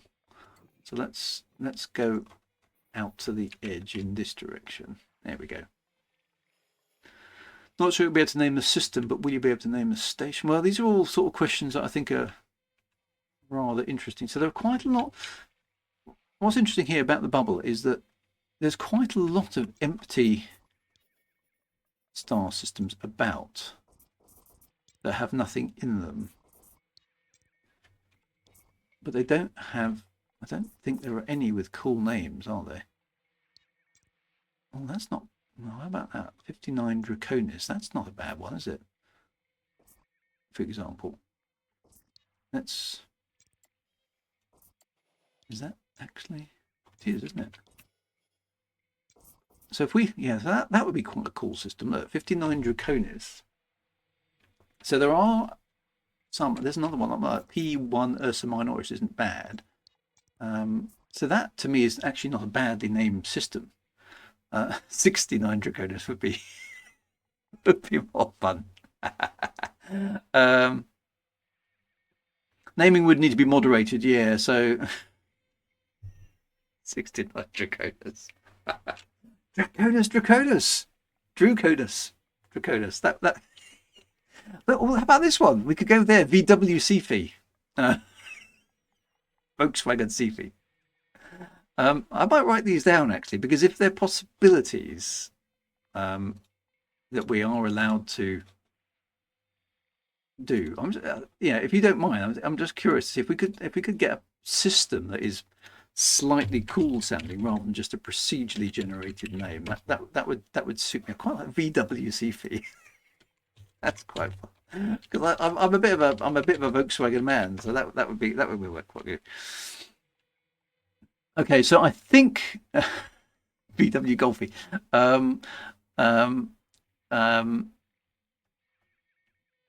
So it needs to have a few planets. Okay, yes. So maybe we could find that. I think you have to pick from 3 that they give you to pick from. Okay, so maybe this isn't useful at all because maybe you have to work with whatever you got. But if you see, there are some good ones here. Look, there's Desiban there. Let's get that one. What's that one all about? Desiban. So that sounds like something out of Star Wars, doesn't it? The Desiban system. So there are a few uninhabited, unaligned systems in there, which Omega Draconis. See, that's a good name, isn't it? That's the sort of place we want. Write these down.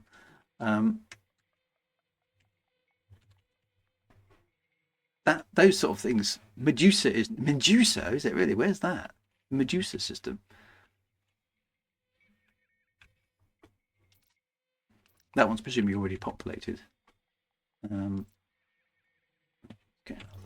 Didn't mean to do that. So, oh no, it's completely cool because it doesn't remember where I was. So yes, there are a dizzy band. Yeah, uh, there are a few, aren't there? Let's just zoom into a different. Even inside the bubble, there are quite a few. There's Algol. That's actually a real star. That is. That's well. I think some of the others are as well. I imagine a system would actually need to be inhabitable to be inhabited. Yeah. So I mean, if we looked at Algol, for example, there's nothing there. We haven't got any system data there. It does say there's a whole bunch of star things there. So I suppose it depends on how they're going to do this. So Nurgle, the Nurgle system. How about that? Wolf 1324. That's pretty cool. So we could spend a lot of Ross 34. There's a whole bunch of systems in here which have got half decent names. Even if we can't rename them, and we are allowed to go somewhere. All of these are in the bubble, so I don't see practically whether or not we could. Well, there's no practical reason why we couldn't use them. It depends how Frontier are going to implement this, doesn't it? The Hoko system.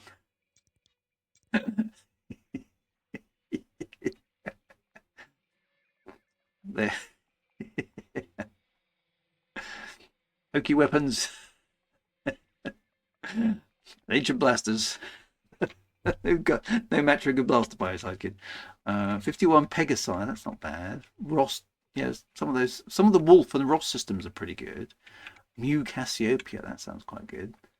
I wonder what we're going to be allowed to do. Hoko gets my vote. I think the Hoko system. You do the Hoko system and you turn around. That's what it's all about. Oh, that's quite a nice one down there. Look, the Dralian system. Wuzong, Karishi. There's loads of them, aren't there?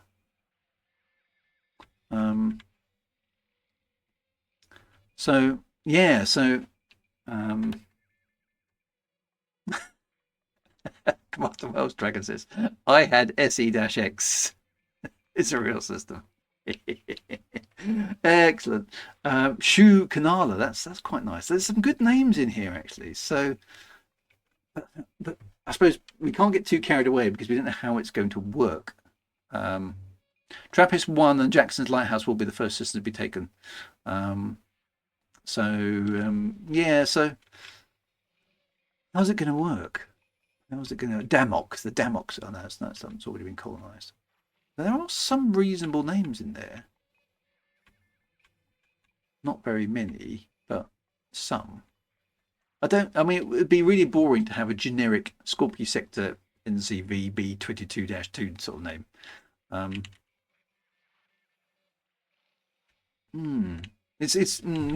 Yeah.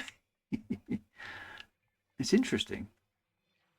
I like the idea of having a system with an interesting name. There's not so many out this way. They're mostly inside the core, aren't they? It's surprising how many uninhabited systems there are. The Saxon system, there we go. Somebody else mentioned that. That's quite good. What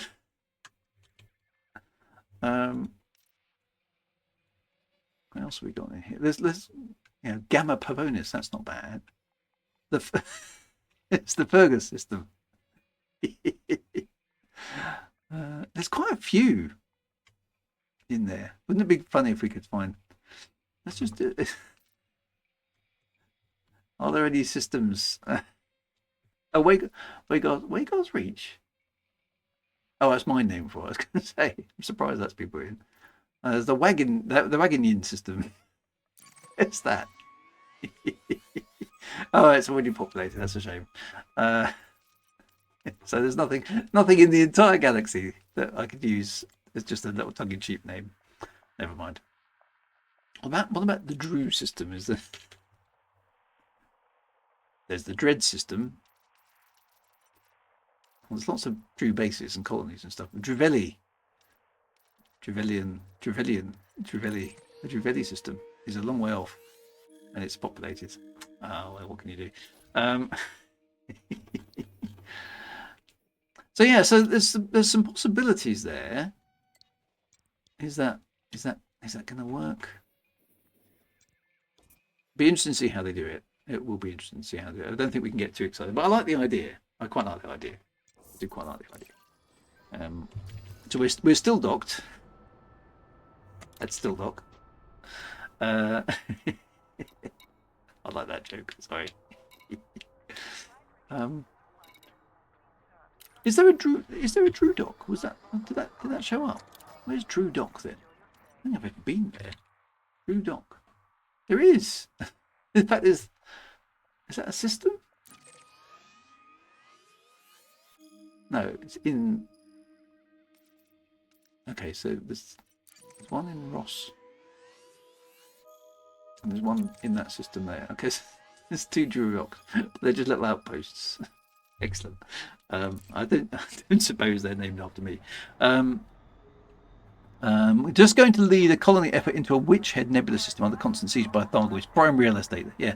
So, I mean, how far away can we? I mean, could we arbitrarily go? Does it have to be near the core worlds, or can we basically go? Could we go? No, we fancy one right out here, like near a nebula or somewhere pretty. So, if we wanted to build a colony, I don't know. What have I got on my list of places that are quite good? I mean, we could. That's quite a pretty place. The S171 Nebula out there. That's quite interesting. Okay, so the expansion has to be from the core world, so we have to slowly build out. Okay, so it's 10 light years from an already populated system, so it really has to be right on the edge. So this is quite interesting, isn't it? Because it's going to be, even with the number of elite dangerous players being back to a relatively healthy number, because this is a sphere, not very good at saying the sphere, then if you can only move 10 light years beyond where we already think it's gonna take a long time. I wonder if the problem is if you're a sort of an early adopter of this, then you're gonna be overtaken quite quickly. You'll start on the frontier, won't you? But you won't be on the frontier because somebody will move on past you.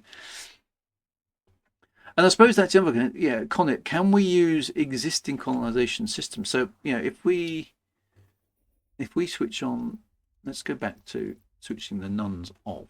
So if we, I think I've got the Colonial Highway. Have I got the Colonial Highway plotted? Got maybe bits of it. No, I haven't. I thought I had. That will now take out past that.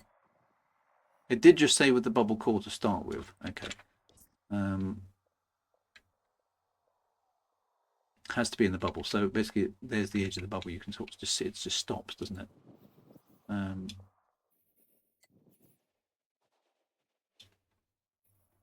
Okay, so FDev did rule out Colonia for now. Okay, so it has to be bubble. So maybe they're just going to see how that goes, I guess. So, okay, so what colours have we got here? So Federation is red, Empire is blue, Alliance is green, and Independent is yellow. Okay, Federation is red.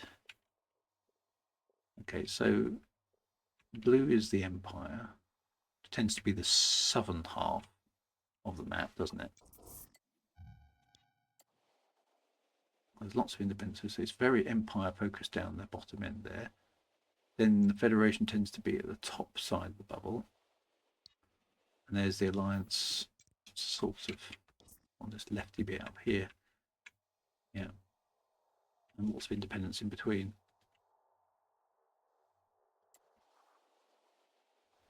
So you're going to have to make a decision as to whether or not you want to be which big faction.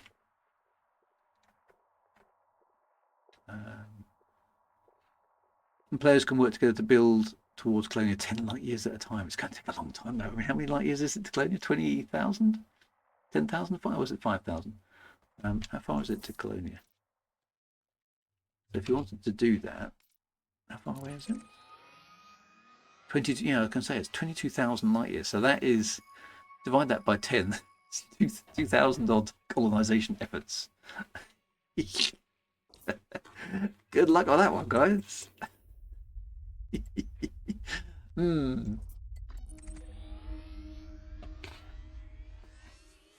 22,000 weeks. So yeah, even if you could do it all in 1 week, how long is 22,000 weeks? Divided by 52. That's 42 years. So that's obviously that's not gonna how it works, is it? Not if they want to make a formal bridge. I mean, that's in realistic terms, I suppose, across the galaxy. So Frank jumps in. So what you're saying is doable.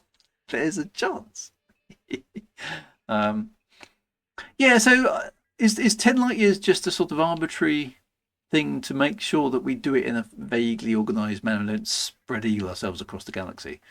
Because I sort of get that. It sort of makes sense.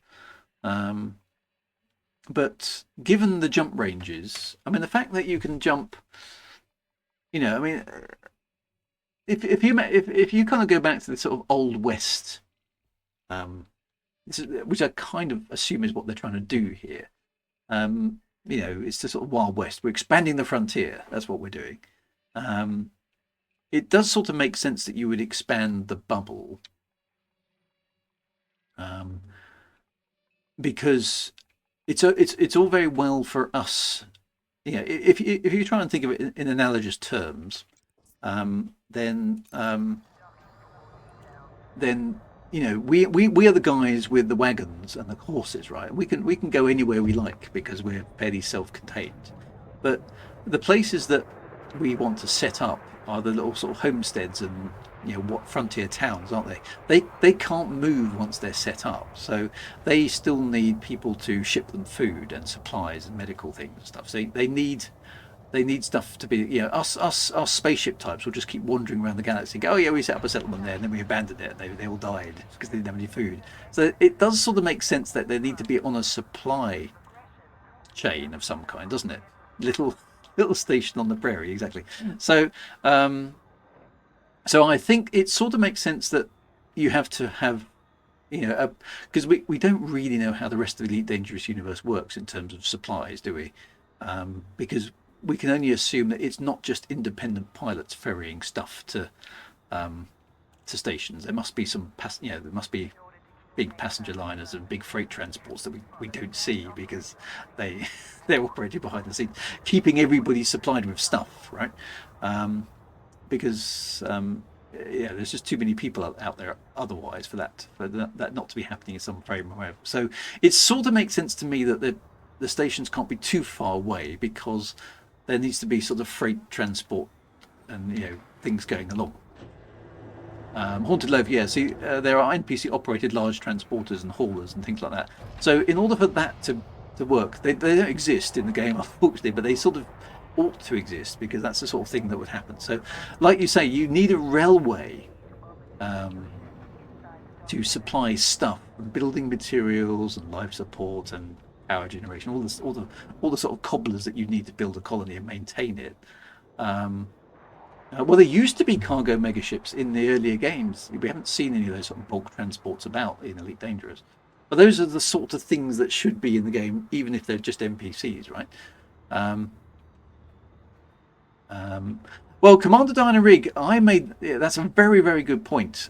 Probably a lore thing, but why haven't the Federation, Empire, etc. spread all higgledy-piggledy out to the Black? Need to protect their assets. Well, it's interesting because the Empire and the Federation Alliance have always been fighting each other for this this small enclosed bubble of star systems. And the obvious question is, okay, well, why are they doing that when it's far, far cheaper just to fly a few dozen light years out, completely uh, virgin planets, and just mine the hell out of those and expand your territory that way, rather than fight in an enclosed part of space that's arbitrarily closed. It doesn't make any sense at all, actually, when you start thinking about it. So the fact that we've now got colonization, this is something that should have occurred right at the beginning of the game, but they didn't have they didn't have the um, they didn't have the gameplay to do it. So yeah. So yeah, so I sort of get the fact that we can't be too far. 10 light years seems a bit short, really, because it's going to take us an awfully long time to get anywhere interesting, isn't it? I mean, even if we looked at, I mean, let's say if we wanted as an endeavour to go somewhere that's vaguely pretty, where's the nearest funky place in the Elite Dangerous? I mean, probably there you go. Maybe the Coalsack Nebula. Um, Yeah, so there's the Coalsack nebula. If we want, and it's not a very pretty nebula. Let's choose something that actually looks half decent. Where's the nearest half decent nebula?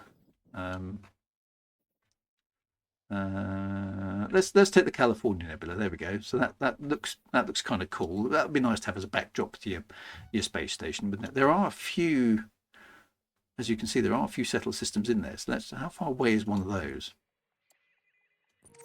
So that's a mere 27 jumps, but how far actually is it? It's 815 light years away from the core worlds. So even at, okay, so 10 light years per week, that's still 81 weeks. 81 weeks, I mean, that's still going to take you 2 years to get there, isn't it?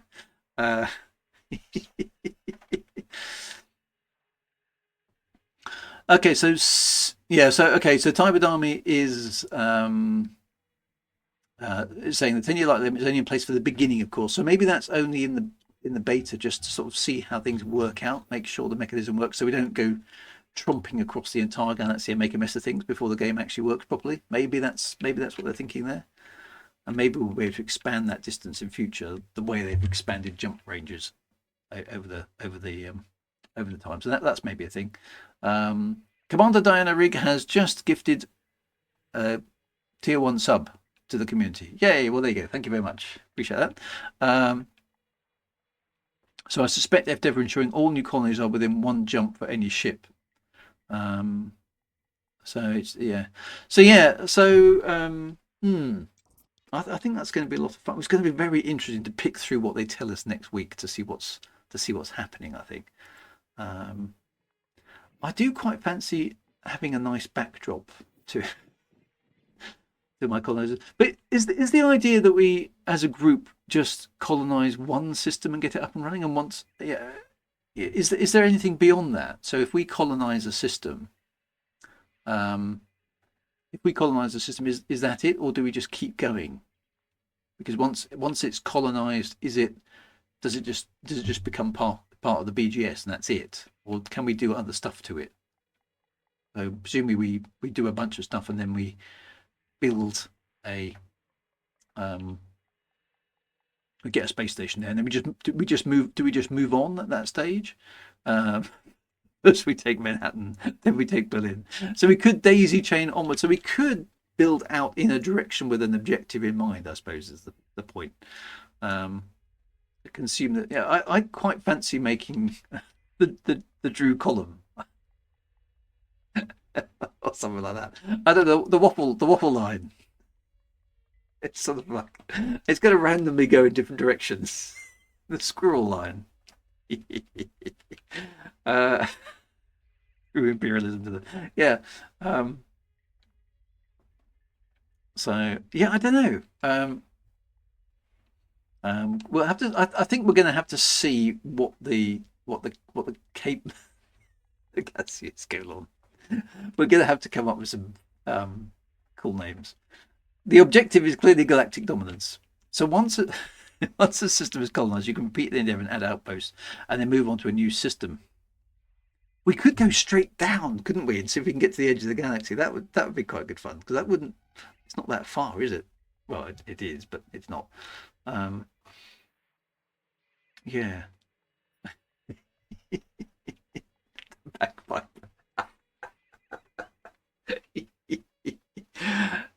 Now I'm thinking in 3D. Yeah, you could go straight down or straight up. That might be quite funny. Um, I don't know. We really need, once we know what the capabilities are, we really need to have a think about what we what we potentially what we potentially could achieve. I mean, I wonder if you'll be able to plot your colonized systems on the map because we can draw rude symbols and things, can we? Um, and will power play affect? I don't know. Straight down to the underworld, Michael Brooks would approve. It would. Yes, that's a good thing as well. Um, yeah, I don't know. Yes, because I asked about. I thought of it mostly in the context of just mucking about with a single system. But if you were, um, if you had an objective in mind, let's say you wanted to get near Polaris or something, or near one of the nebulas, would be my sort of thinking there. You could daisy chain. So interesting enough, it's going to be interesting to see what players do then, isn't it? Because are they going to increase the size of the bubble, or are they going to drill in a particular direction? I think it's going to be more the latter. I think people are going to try and drill in the direction of an interesting thing and try and establish a bunch of waypoints in between on 10 light year hops. Um, so yeah, I wonder how that's going to work. Um, Unofficial says, not sure that thinking is what this group is best placed to do. To be honest, I'm not. Well, it's going to be interesting. It's going to be very interesting to see. I am intrigued by it. I must admit, it will take a long time. But if is 10 light years literally just because it's the beginning and we have to wait and see how the thing works? I don't know. It's going to grow like a cat. Well, is it though? Because at 10 light years, it's going to take a hell of a time. It's a little gem. Um, It would be good if you could put a little bit of flavour to us. Yeah, the moment you had flavour text in, people are going to abuse it, aren't they? That's a really. This is why we can't have nice things because you lot won't behave yourself. This is the problem. Yeah, I'd like to have lore focused stuff in the game. New systems being named kind of vaguely realistically. Um, but people will call it system McSystem face, stuff like that. So unfortunately, that's not going to happen, is it? The fact that um, we can name stuff in Island, yeah. A moderated naming system paid with arcs could work. It could if Frontier's up for up for doing that um, kind of moderation. It's only a matter of time until the first interestingly shaped empire. Yeah, and that, alas, is exactly what's going to happen. um, which would be quite chucklesome, but unfortunately not quite what we're looking for. Uh, McWagers. Well, I think it's fair. I've already got a system in the Wagar system. Not Wagar's Reach, because I was allowed to name a system as part of the book stuff. So I've got the Ulexia system already has we've been there many times, um, and you can see I do have a base there called Mad J Wager that already exists. Well, you can't see that because of the chat. There you go. So yeah, you can. I've already got a space station with my name on, so I don't know. I don't know. Um, we don't need to do that. I've already got a home base that we could kind of start from if we fancy that. But yeah, if we're going to expand, where are we gonna aim for and all that sort of stuff. Well, I don't know. That's the bad buddies sadly ruin things for folks. Um, you lot can't be trusted, Drew says. Uh, knowing full well his name is Collier. I would. Yeah, you see, I just slap all my stuff all over the place. Um, there's a very small nebula, says Alan, in the direction of the Formidine Rift, very near to the bubble. I can't remember what it's called. Well, the obvious one, one of the things that's on the way out to the Formidine Rift, I've bookmarked it. I think there is the. Where is it? It's in that.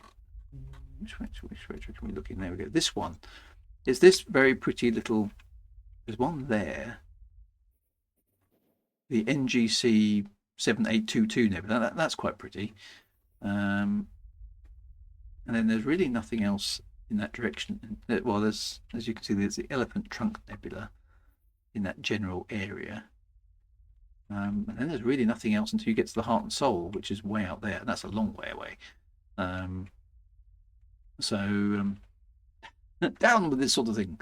Aquarius 355, could you show us a glimpse of that new ship from Twitter? Yes, well, we did discuss that at the beginning of the stream, but I can definitely do that again for you if I fire up my browser. Let me just go and get it.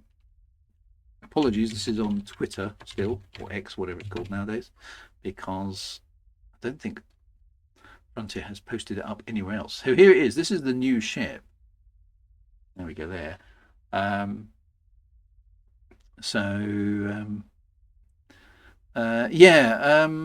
It's interesting. We haven't really figured out what it is. I don't know. This appears to be. This to me looks like the hull panel that goes in that space there. Oh, you can't see my mouse now, which is annoying. Oh, there it goes. So that hull panel there, I think, looks like it goes there. It looks like they're building it, but I don't know if that's the front of the ship at this end. Is that the cockpit windows there? Maybe behind that screen. I don't know. We're a bit confused. And it's on the Frontier forum. It's most probably Gutamaya medium size is what most people seem to think of. Well, I think that's likely because I think this LED strip is very Gutamaya.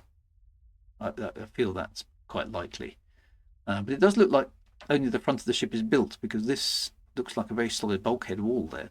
But it's not a very imperial. This is what I was saying right at the beginning of the stream. It's not a very imperial manufacturing area. It doesn't look very imperial to me.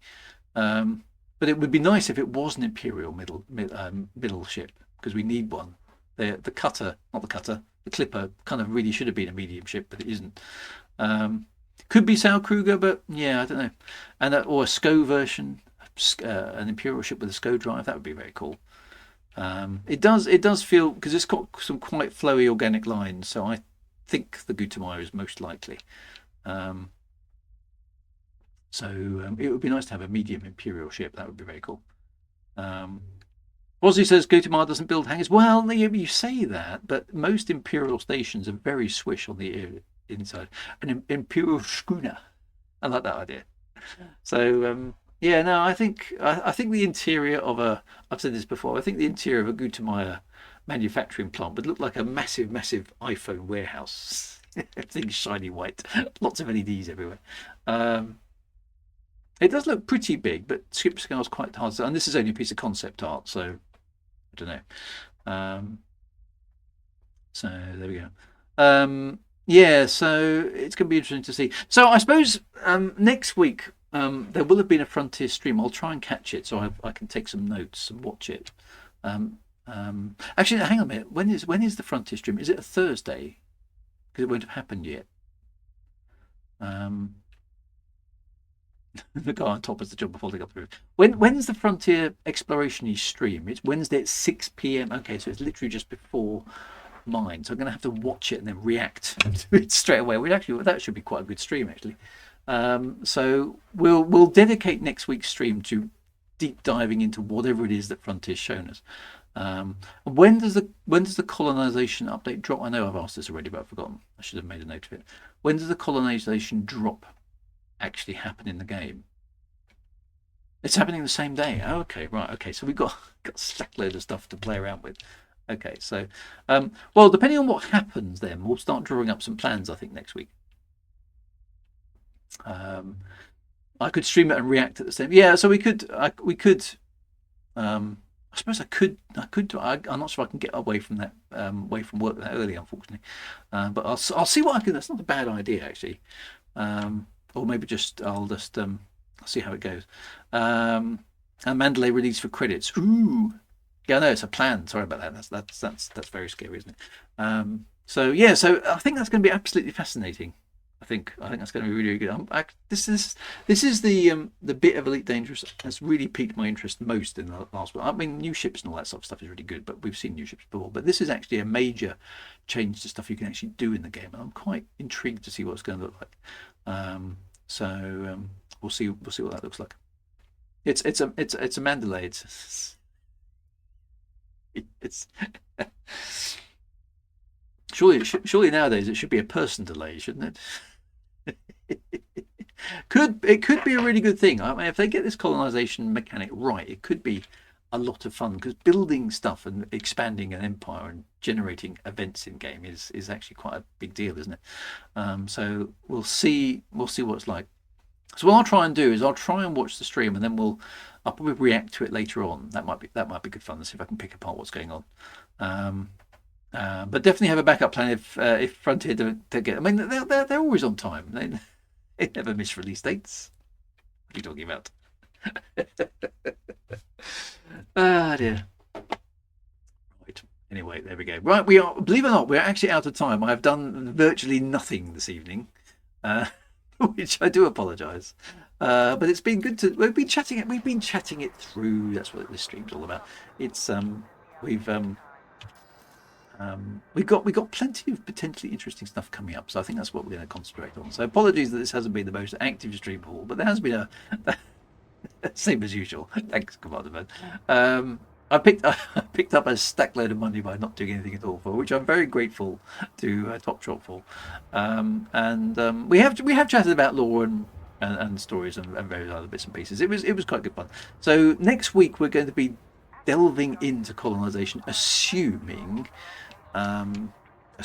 there's something there for us to play with. So we'll dig into that. So anyway, as ever, my friends, it's been a pleasure to have the pleasure of your company this evening, as we always say. So thank you very much for popping along. It's always good to see you. We will definitely be back next week, hopefully, with some colonization stuff. And seeing what we can actually build in the universe of Elite Dangerous. I think that's going to be quite good fun. So before I go, obviously the one thing we must do, find me the smallest possible Elite Dangerous streamer that you can that's currently streaming, and we will do a raid for them. It's always nice to find somebody who's usually totally overwhelmed by a massive influx of people. We could raid Elite Dangerous. Oh, I know, I like that idea because I must go and do some of their missions, and I really want to encourage them for what they're doing. Let's absolutely raid them. Yes, they are properly good people. Right? How do I do the circumflex thing on the E? Is that Alt GR Shift E? Ah, there we go. Yep.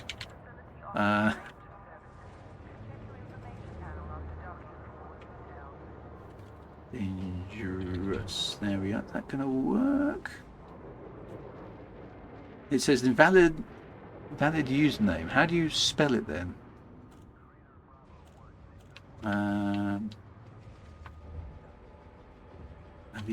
Is it maybe just without the? It doesn't have any accents. Okay.